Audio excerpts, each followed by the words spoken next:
Welcome home to USA Global TV and Radio, a place where dreams take flight, with authentic storytelling, diverse perspectives and meaningful conversations, where global stories unite and bridges are built beyond all borders. Discover world-class education, entertainment, hope and inspiration. Together, we're building bridges worldwide. Subscribe to our channel, USA Global TV. Download our app, USA Global TV. Be our guest or join our team. Visit usaglobaltv.com. Thanks to our founder and executive producer, Dr. Jacqueline Kerbeck. Music score by Yeffy Tang from Cloud Road Music. Voiceover artist Mike Porter. Creative direction by Paul Garcia. USA Global TV and Radio, your home for global connection. All rights reserved. This video and its contents are the exclusive property of USA Global TV and Radio. Unauthorized use, duplication or redistribution in any form is strictly prohibited.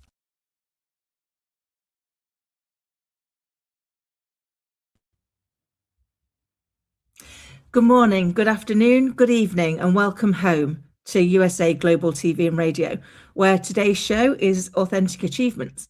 And today we're going to take a moment, or actually the whole show, so quite a big moment, to be able to think about the reflections from 2025 and how they shape our future. So unfortunately for all of you, you're stuck with just me today, as our guest was unable to join us. But I still thought this was a topic that is really worth sharing, because we're coming into that season where we start to think about our New Year's resolutions. And I don't know about you, but whenever I make a New Year's resolution, you kind of almost have to take a bet on how long it's going to take for me to break it. And that's because I don't often make them with intention around what I really want. I make them with the intention of what I don't want that's not working for me right now. I don't know if that resonates with anybody. And so this year I've decided to do something different. I actually took some time to pause and reflect and to really think about what has happened in 2025, what worked well, what have I learned, what could have gone better, and then to think really purposefully around when I sit here next year and do the same thing, what do I want to be reflecting on? Have I actually set up an intention for what I'm trying to achieve? What do I want to be proud of next year? What do I want for my little girl, for our family? And how can I therefore make sure that I'm taking intentional steps towards it? So I thought I'd start really with that first reflect on what's happened in 2025. And like many people's years, it's come with its highs and its lows. It's come with the things that have gone really well, or the things that have come out of the blue as a positive surprise. And equally, it's come with its challenges. It's come with its things where you kind of wish they hadn't happened. But as you know from listening with me, I am a big believer in the fact that everything that happens to us is a lesson, a blessing, or both. And so in those moments where I've had those lessons happen, those things that have come along that I perhaps would rather have not had to go through, I've taken the time to intentionally look at, what am I supposed to be learning here? What is this teaching me? What can I take away from this experience that will allow me to no longer hold it in frustration or in fear? And so asking myself those questions has really helped me to redefine some of the more difficult situations that I've had to go through this year. That part that says, what am I going to do differently as a result of having learned this? Is it going to be a different way to approach a conversation? Is it going to be a different way of reviewing a situation to enable me to perhaps not make the same mistake, or to find a faster route to the solution? And when I was reflecting on this with one of my friends, they were like, you're just a bit unusual, because you will sit there and you will take that time and you will look for where's the positive in this. And I guess my reason for that is, over the years, there's been plenty of opportunities to get dragged down in just what didn't go well, whether that's been illness or relationship breakdowns or the loss of people that I love, there's always opportunities to make us feel like we're not enough, we're not doing it properly, that there are different things that we could be doing differently. And particularly in the current environment where we've got a society that really is the kind of a compare and despair society. You know, we look at the seemingly perfect lives that are displayed on social media, and then we look at the messy reality of our own life and find ourselves sadly lacking. But the truth is, what we see often on these social media platforms isn't the full reality. You know, I don't post any pictures of me when I've got no makeup on and I've been up all night with Scarlett. That's my gift to the world. But those things do happen. You know, we do have those days where you just don't feel your best. And how do we become more honest with it? So I wanted to kind of reflect on some of my leadership lessons of 2025. And one of my big ones was that as leaders, we've been sold a bit of a dud. We've been told for years that we're supposed to know all of the answers, that heaven forbid we share any vulnerability, or that we are curious, because curious is something for children. It's something that we should put away when we're being adult in the world. And yet it made me really start to think about, why is that? If we think about some of the greatest achievements we've had in our lives, some of the most overwhelming things that we've had to learn and overcome, one of which was learning to walk and talk in the first instance. And you kind of look at that and go, if we had to do that today, we would be overwhelmed. If I woke up in the morning and they said, Kim, you're going to have to learn how to walk again or talk again, I wouldn't know where to start. And all I would see would be the obstacles, because that feels too big. And so it made me think about, why is it then that we can do it when we're at our most vulnerable, when we're so little, and yet we can do these amazing things that today would daunt us? And so I really started looking into that. And I looked into this a few years ago, but it gave me pause this year into how we take that learning into leadership. And one of those things was that in my experience, looking at my little girl and her friends when they were learning to walk, I think it comes down to one thing in two parts, and that's belief. The first thing is, children think they're just like you. My little girl thinks we're twins. I mean, we're the oddest twins since Schwarzenegger and DeVito, but she still thinks we're twins. So when they're growing up, they just want to be like you. And if you can do it, they can do it. And they're not deterred by how many times they fail. They don't use failure as a reason to not try again. They just get up and keep going. It doesn't matter how many times they fall down on that little nappy bottom, they still get back up and give it another try. And that's because they believe in themselves and their ability to be able to get where you can be, because they're just like you. And the second part of the belief is, I've yet to see a child learn to walk that doesn't have at least one adult nearby going, come on, you've got this, you're so close. So we quite literally give them our belief, and therefore they can add that to their own belief, and the two together allow them to be propelled forward. And it made me kind of think back to, when was the last time as leaders that we embraced curiosity? I don't know about any of you listening, but for many, many years, I believed that the phrase was, curiosity killed the cat. Well, best not be curious then, you were going to die.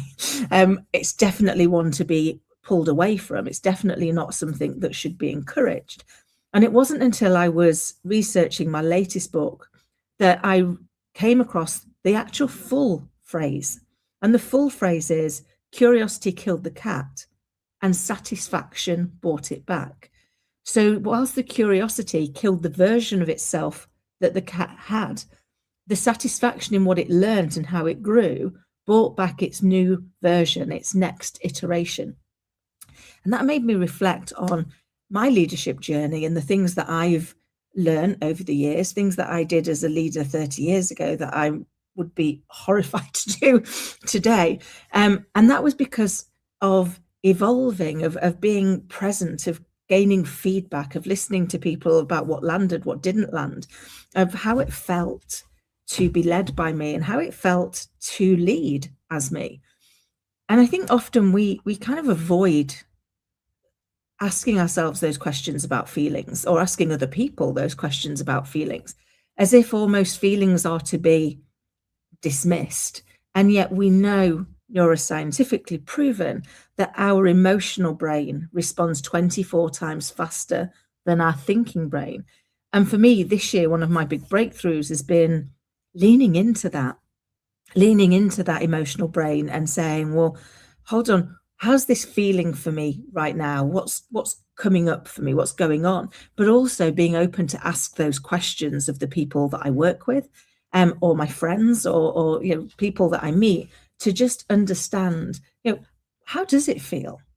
Because we know from great quotes like Maya Angelou's, which is, people will not remember what you said, they will not remember what you did, but they will remember how you made them feel. And so it made me really reflect on, if the most important impact we have on other people is how we made them feel, why don't we spend a little bit more time talking to them about how they feel? How don't we spend a little bit more time with ourselves on how we feel? And I guess that took me back to a speech that I did earlier this year. I was very lucky to be part of What A Day at Google.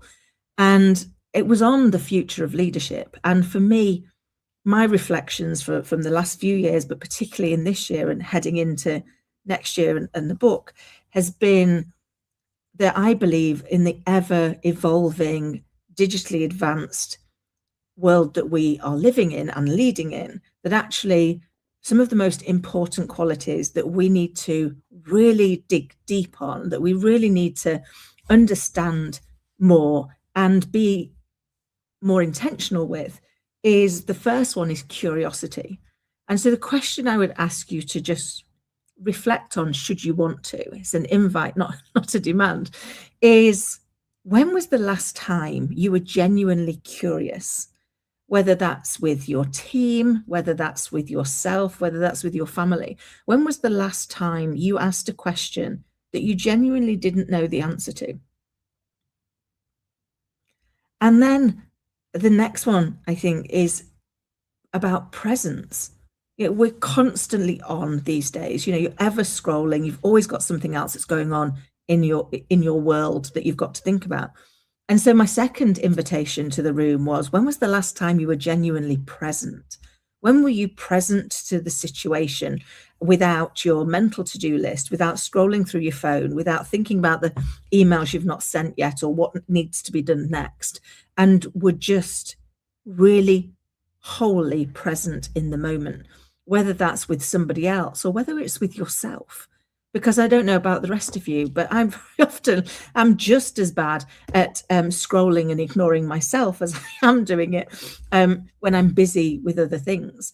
And yet when we get our real breakthroughs, often when we take those moments to be intentionally curious and intentionally present, because when we do it with intention, we really think about it from all of our senses. How did that feel? What did I say? What did they say? How did that go? And what's the takeaway that I'm going to take from that? And so for me, one of the things I've done for this year is reflect on, what have been my top learns for 2025. And one of my big learns is just to stop overthinking it, to stop analyzing every potential situation. And then after the effect, analyzing everything that I could have done differently or could have done better or should have done differently. Because what I realize is, all that really does is steal my time. How many of you listening have ever had a difficult conversation that you've got to have and you put it off? And you tell yourself you're putting it off because you're preparing and you just want to make sure that you're doing it properly. And for the time that you put it off, whether that's an hour, a day, a week, a month, that plays in your mind. It's still coming. You're still gonna have to steel yourself to have that conversation. And so it takes away some of your joy in all of those moments. And then when you get there and you actually have the conversation, how many times have you gone, oh, that wasn't as bad as I thought. That went a lot better. For me, that happens a lot. And so I start to reflect on it and go, okay, I actually make the situation significantly worse for myself because I doom loop on this overthinking of what could go wrong, what might not land as well as it could land, what might get in the way. And then when I get there, it never goes as badly as I thought. So why not just trust my gut instinct? Because in all of those occasions, the conversation I've had has been the conversation I knew I needed to have in that first instance. All that overthinking didn't change anything. It didn't even amend the words I choose. All it did was allow me to procrastinate whilst stealing my own joy, whilst making myself feel bad. And you think, well, okay, how's that going to change things for me in the future? Well, I'm still going to be able to have the reflection, did it go as well as I thought? Is there things I could learn that I could have done differently? But actually what I'm going to buy back is all those hours or days, or on occasion weeks, that I have wasted my energy, wasted my time on over analyzing things that were probably never going to happen. I mean, in fact, didn't happen. So they were just a waste. So one of my first things that I've learned from this year and from that reflection is to just do it. Whether that's a positive action you want to take, or whether it's to give, to tackle a situation that needs to be tackled, to just get on with it, because progress beats perfection every time. And I think it's, that for me has really helped change. If I think about how the last 3 months have gone versus how the first 9 months went, getting myself in that position where I was able to really take decisive action, like I would with a client, like I would when I was running big organizations myself. And I realized I wasn't taking my own medicine and I wasn't leading myself with the same level of gravitas, with the same level of determination and intention as I do when I'm working. And I think that was my next lesson, which is we are all leaders of our own life. And therefore, we should put as much effort into being the leader of our life as we do into leading the people that we are entrusted to lead. And when we look at it through that lens, you start to see actions, see things that you wouldn't see if you didn't take that same view with yourself.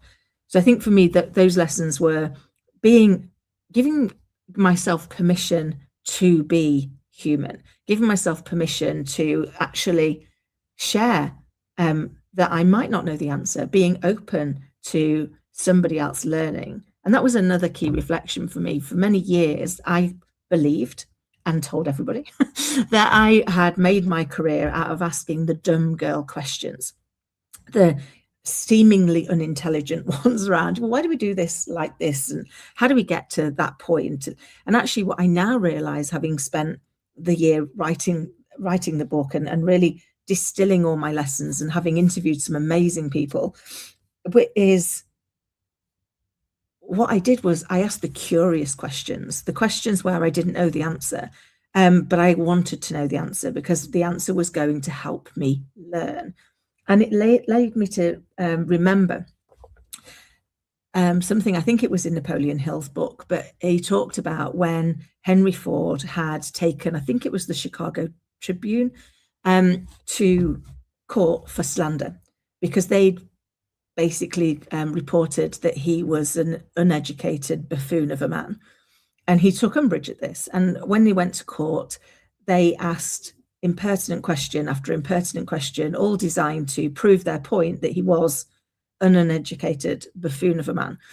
And then he suddenly, after one particular question, his response was, in my office, on my desk, I have a big wooden box that has buttons all over it. And at the press of a button, I can summon to my office somebody that can answer any question that I need answering. And at that point, the court realized that that is not the answer of an uneducated man. That's the answer of a quite clever man who's going, why fill my head with knowledge I might not need when I can just surround myself with the people that have got the knowledge, and therefore I can focus on what I need in the moment. And that really gave me some further pause for thought that said, how often do we get ourselves in a place of trying to learn more and more and more things, trying to ensure that we don't get caught out as leaders, that we aren't asked a question that we don't know the answer to? And why is that? Why is that so important that we aren't asked a question that we don't know the answer to? And when I reflected on it, I was like, well, I don't think it is that important. You know, on the occasions where I haven't known the answer to the question, of which there's many, I've known the right question to ask of the right person to get the answer, which means you get the knowledge you need, and you can move forward as an organization. But it also allows you to give your people permission to be part of the solution. And very often we don't ask them their opinion and their advice. We tell them what it is we need them to do. We tell them where it is that we're going to go.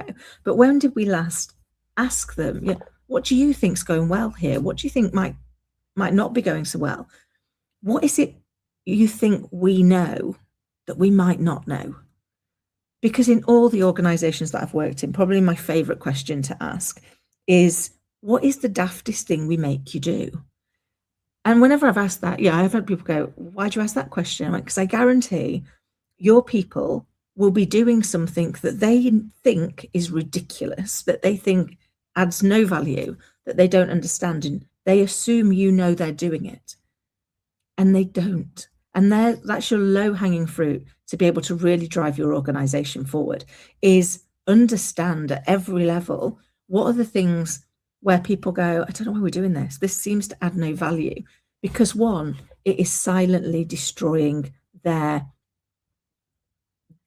culture, their belief in what the organization's doing. Because when you get somebody to do something that feels meaningless and unrewarding, it makes them start to feel a bit meaningless and unrewarding. And that drives such a negative impact in their life and in the lives of the people around them. And it brings me to a documentary that I saw many, many years ago. I think it was back in the 1970s. And it was in a Jaffa cake factory. And this guy's job was, with a piece of metal, was to shove the Jaffa on the center of the sponge. And he was happily doing that all day. And the documentary maker was walking past and he said, my job's really important. And you could see the eye roll. And he went, okay, so talk to me about this. Tell me how your job is really important. And the guy said, well, my job is to get the Jaffa on the center of the sponge. And if you don't get the Jaffa on the center of the sponge, the chocolate doesn't fully cover it. And if the chocolate doesn't fully cover it, then the sell-by date's reduced, which means we can't sell to corner shops because their turnover isn't great enough. So our market opportunity is reduced and our market share is reduced, and we can't achieve the company goals. So even his seemingly mundane, seemingly boring job, because he understood how it fit in to the bigger picture, how it fit into the ultimate of what the business was trying to achieve, and therefore he could see that if he didn't do his bit, they could never achieve their goal, allowed his job to become important rather than mundane. And so one of my reflections has been, how do we make sure that our people all know what their Jaffa cake moment is, all know the part they play in the bigger picture, so that they understand the things that we're asking them to do have a purpose, they have a point. But also, how do we invite them in if there's a better way of doing it? Because we know as we go through organizations, the further away we go from the front line, the further removed we are from the everyday and what's happening for our customers, we can start to think of things through a little bit of rose-tinted glasses.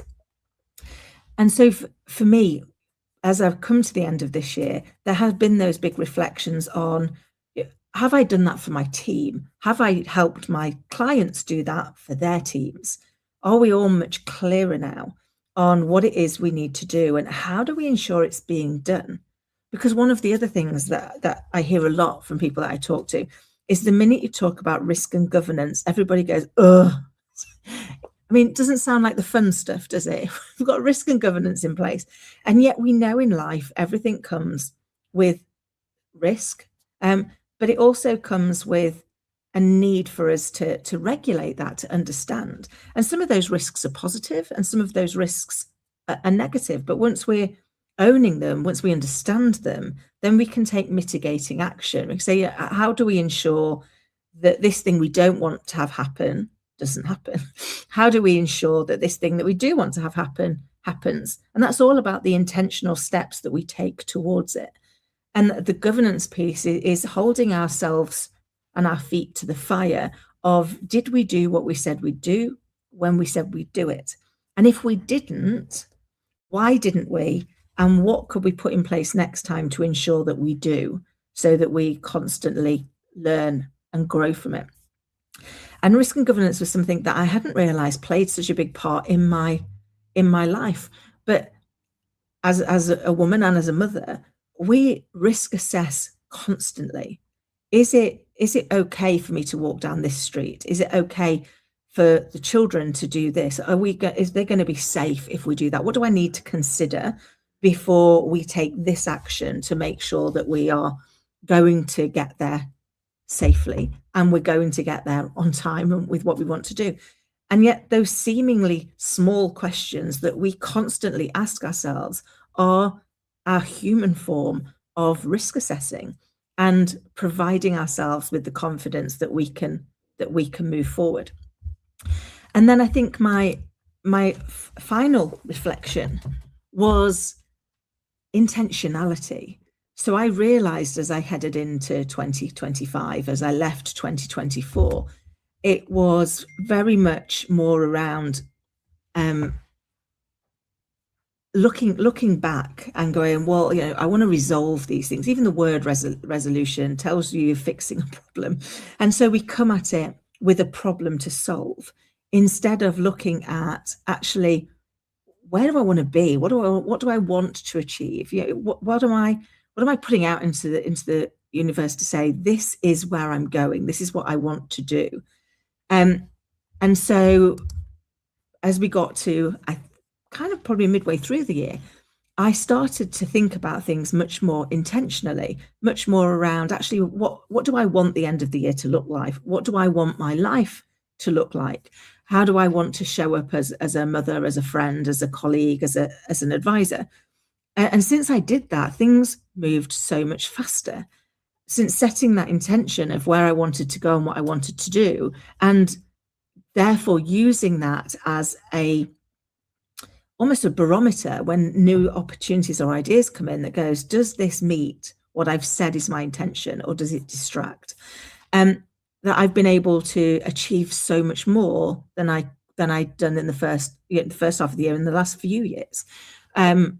So I think for me, having that intentionality is really important. And all of these things factor into how workplace culture has evolved this year. When I went to What A Day, one of the big questions that's on everybody's lips almost, particularly because it was lots of HR people, was, how do we give our employees confidence that their job isn't going to be eroded by the advancements of AI? And how do we make sure that people feel safe and secure in their future career? And I think for me, as I said then, a large part of it is we have to turn up the volume on the humanity in leadership, on helping people understand it's not about it taking your job, it's about enhancing your job. And actually, it's only as good as the inputs that you put in. So all your expertise, all your knowledge, all your experience, when you add that in to AI, it becomes significantly more powerful. And therefore, it allows you to take away some of the more mundane things that aren't you at your best, to free you up, to put all that focus into the bits where you are at your best. And so I think we need to provide an environment and a culture where actually we are giving people permission to be part of the solution. We're openly talking about, how does it feel to do what we're doing? What is it we want to achieve? What are we going to feel like when we get there? because we're seeing an ever increasing amount of people that are suffering with their mental health. And a large part of that is because that emotional brain is responding 24 times faster, but it's got nowhere to go with the overthink that it's got unless we create the culture for people to be able to have a safe space to share what's going on and for us to collectively find a solution that's going to allow us to move through that. And then I think that also brings me to kind of one of my other key learnings, which has been, unfortunately, it aligns with the title of the show, but the importance of authenticity. People, particularly in this ever fast, ever growing environment, are almost desperate for connection. They want to feel connected with something that's authentic, something that's real, because there's so much that is unreal. And so really owning who you are authentically and giving yourself permission to show up as that person, to understand that there are bits of you that you might want to still work on, but that's okay. We're okay to be who we are and continue to evolve and continue to work on it. And for me, that was a big breakthrough because I spent many years desperately trying to be something I wasn't, trying to fit into what I thought was needed from me as a leader, what was needed from me in the jobs that I did. And actually, once I was willing to have the courage to be authentically myself, things got so much better because people were no longer trying to work out what's not real there. Because they do. When you're not being fully who you are, people sense it.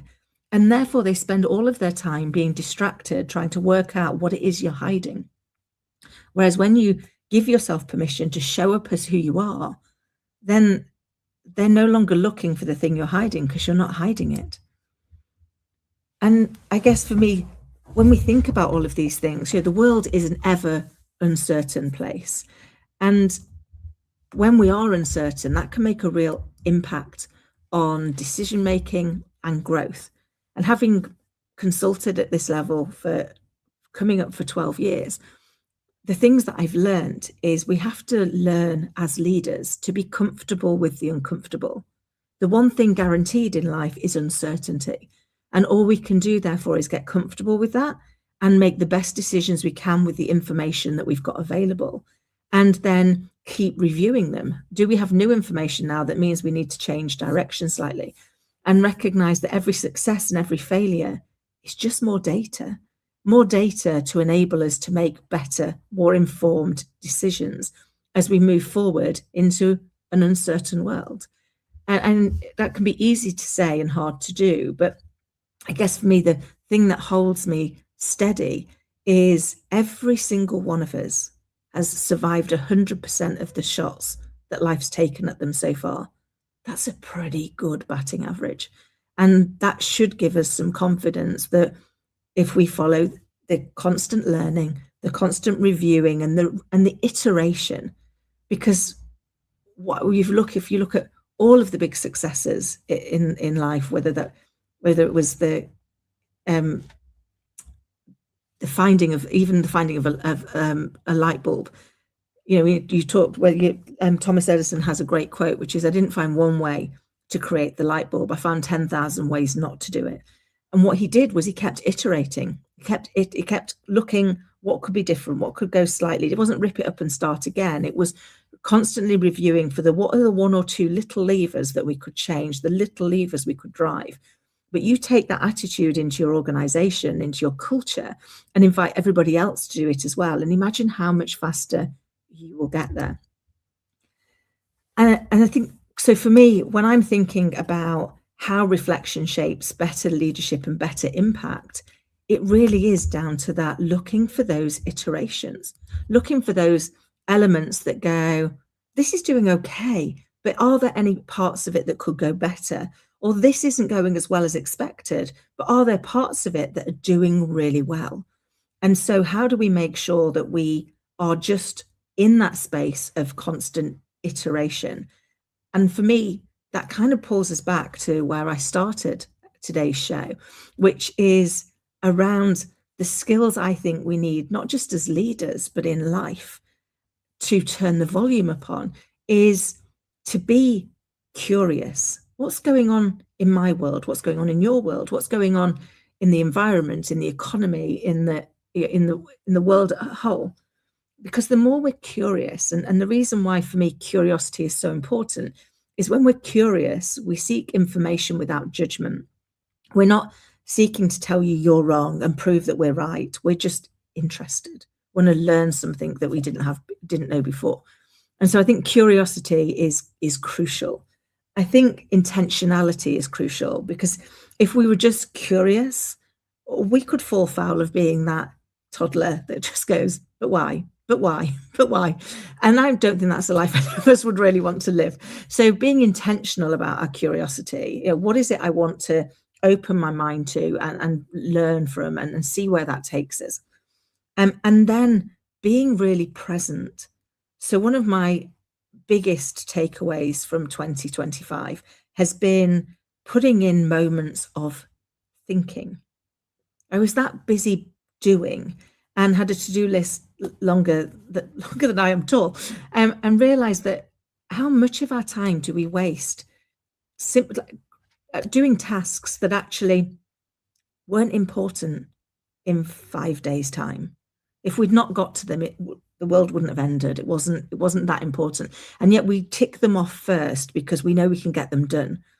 And so I started to do a process of, at the end of each day, reflecting on the day and coming up with what were the 3 things, maximum of 3, that needed to be done tomorrow for tomorrow to be a success, whether that was as a business leader, whether that was for the organizations that I was helping, or whether that was as a human being and a mum. And taking it down to just 3 that were really important, rather than 103 that were diluted, was the place that allowed me to really start to make progress, to make decisions. And so as we come to the end of today's show, I would invite you to take a moment of pause as this year ends and to really reflect on, what are your takeaways? What are you proudest of? What have been your greatest lessons? And how are you going to take those 2, the things that you're proud of and the lessons that you learned getting there, to shape next year with intention? When we're here again in a year's time, then we can have a look at, what did you do? How did you live up against that intention? How did you move forward against where you were going? Because one of the things that I learned a long time ago is I was running away from what I didn't want instead of running towards what I did. And so we're going to just share briefly before I go, some of the things that I'm proudest of this year has been the launch of my children's book. It's been my first ever children's book, and I've been blown away by how kind people have been. But the reason I share this is I started writing children's books when I was 7, and I'm 52. So that's 45 years in the making. And that was because I told myself it wasn't for me. That's not what I can do. That's not where I fit. And the reason this book got wrote was because I wrote it for my little girl. It was only ever supposed to go for her until somebody else read it and said it needed to go further. And I share that with you because if you've got a dream inside you that you've been telling yourself you can't do, I invite you to lean into it and see how that can shape your future. Because my reflection is that I spent years telling myself I couldn't do this until the reason for doing it became significantly more important. My reason for doing it, to help my little girl through a particular day, was more important than my ability to do it. And once that happened, it went out into the world, and I realized I could do it. So as I sign off, I would like to say that anybody listening and watching, if this resonates, then please take my invitation to spend a bit of time being curious about the year you've just had and being intentional about the year ahead. And until next time, take care.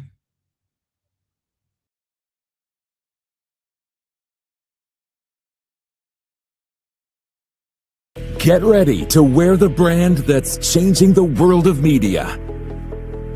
Introducing the official USA Global TV and Radio online store. From our TV show hosts to our incredible global guests, you asked, we delivered.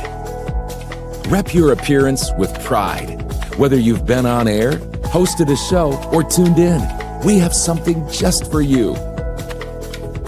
Visit us at usaglobaltvradioshoп.myspreadshop.com and start shopping today. Check back frequently. We're dropping fresh new designs all the time.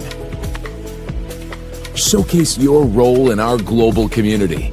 These designs celebrate your voice, your story, your presence. It's more than just merchandise. It's a movement of hope, inspiration, education, and elevated listening. Head to usaglobaltvradioshoп.myspreadshop.com. Your spotlight awaits. USA Global TV and Radio. Elevate your style. Elevate the world.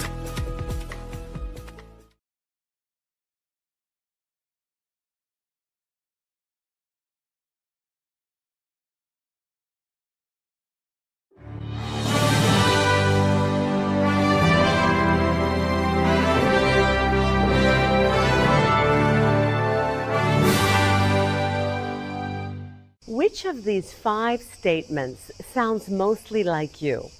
1.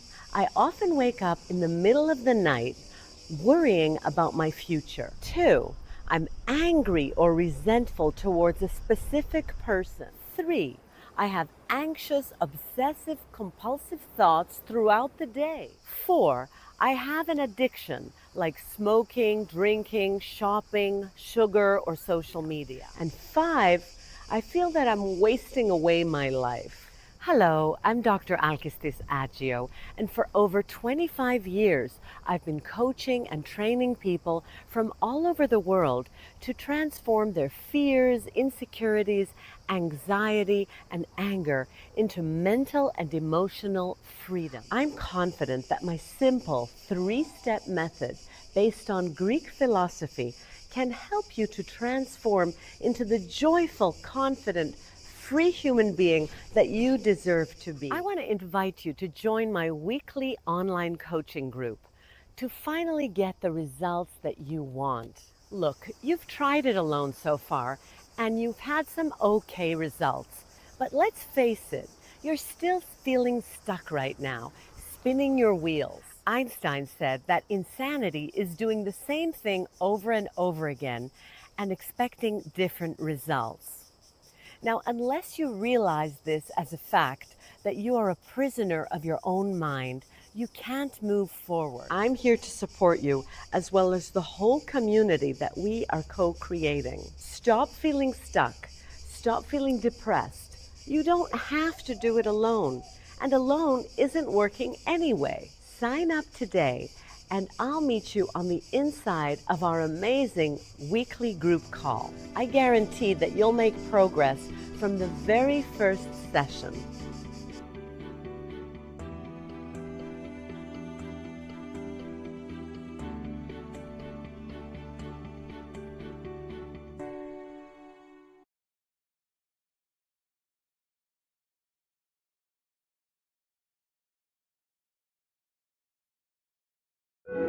In a noisy world, true connection begins with listening. Elevated listening transforms every conversation in just 5 simple steps. Pause and breathe. Set your intention. Listen with curiosity. Reflect back. Agree on one next step. Join the Listening Mentor on Let's Finally Talk with Dr. Jacqueline Kerbeck, the Listening Mentor, where we help you find inner peace, one conversation at a time. Streaming every day. Let's Finally Talk TV show with Dr. Jacqueline Kerbeck, only here on USA Global TV and Radio. Subscribe to our YouTube channels to watch and engage with all our content.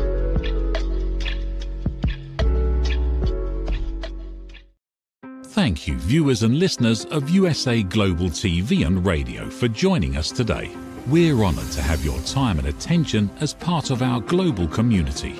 At USA Global TV and Radio, we believe in the power of authentic conversations, meaningful connections, and creating a world of possibilities together. Want to be part of something bigger? Join our team of elevated listeners at usaglobaltv.com, a space where your voice matters and your ability to listen transforms relationships. Stay connected with us across all our platforms for thought-provoking discussions, expert insights, and empowering stories. Subscribe to our channels at youtube.com/c/USA Global TV. Follow us on social media and explore the endless opportunities we're creating for growth, learning, and inspiration. Together, we're not just broadcasting, we're building bridges and changing lives one conversation at a time. For inquiries, contact us at info@usaglobaltv.com. Music by Johnny Dyes. Produced by Executive Producer and Director Dr. Jacqueline Kerbeck. Voiceover by Mike Porter. Creative Direction by Paul Garcia. All rights reserved. Copyright 2025. Visit usaglobaltv.com to view our full terms and conditions.